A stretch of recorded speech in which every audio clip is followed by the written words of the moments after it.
रुपयेच घेऊन थांबली आमराईत येऊन पुण्या गावाची मैना याडाई नावाची ग रामाची रजीर मैना याडाई नावाची ग रामाची रजीर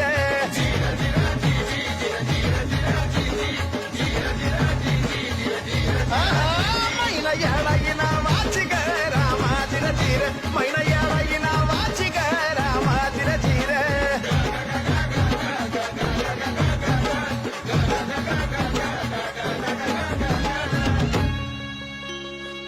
बाईची पायर यावगड फक्त सावकाश चढ उठता बसता गे